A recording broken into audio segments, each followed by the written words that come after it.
Welcome to my channel कहानियाँ ही कहानियाँ में। हेलो फ्रेंड्स, आज आपको मैं सुनाने वाली हूँ सुनहरे गोबर की कहानी। चलो स्टार्ट करते हैं। एक बार की बात है, किसी शहर में एक बड़े से पेड़ पर एक पक्षी रहता था जिसका नाम था सिंदूक।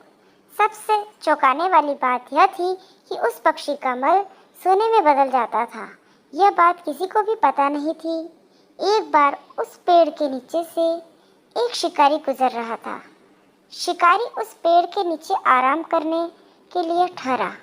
वो आराम कर ही रहा था कि इतने में सिंदूक पक्षी ने उसके सामने मल त्याग कर दिया। जैसे ही पक्षी का मल जमीन पर पड़ा, वो सोने में बदल गया। यह देखते ही शिकारी बहुत खुश हुआ और उसने उस पक्षी को पकड़ने के लिए जाल बिछाया। सिंदूक जाल में फंस गया और शिकारी उसे अपने घर ले गया। पिंजरे में बंद सिंदूक को देख शिकारी को चिंता सताने लगी कि अगर राजा को इस बारे में पता चला तो वो न सिर्फ सिंदूक को दरबार में पेश करने को कहेंगे, बल्कि मुझे भी सजा देंगे। यह सोचकर डर के मारे शिकारी ने खुद की सिंदूक को राज दरबार में पेश कर राजा को सारी बात बताई। राजा ने आदेश दिया कि सिंदूक को सावधानी से रखा जाए और उसे अच्छे से खाना खिलाया जाए।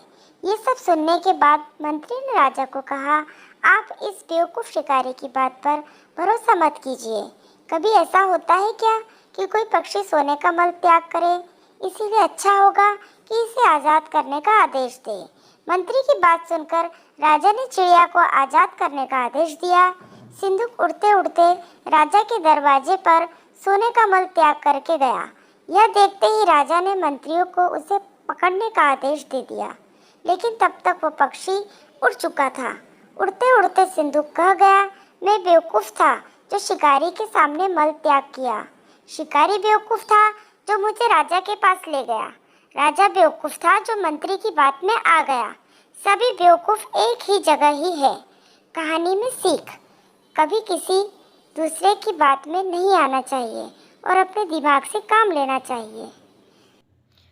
अगर आपको मेरी स्टोरी अच्छी लगी हो तो प्लीज़ मेरे चैनल को लाइक एंड सब्सक्राइब कर दीजिए।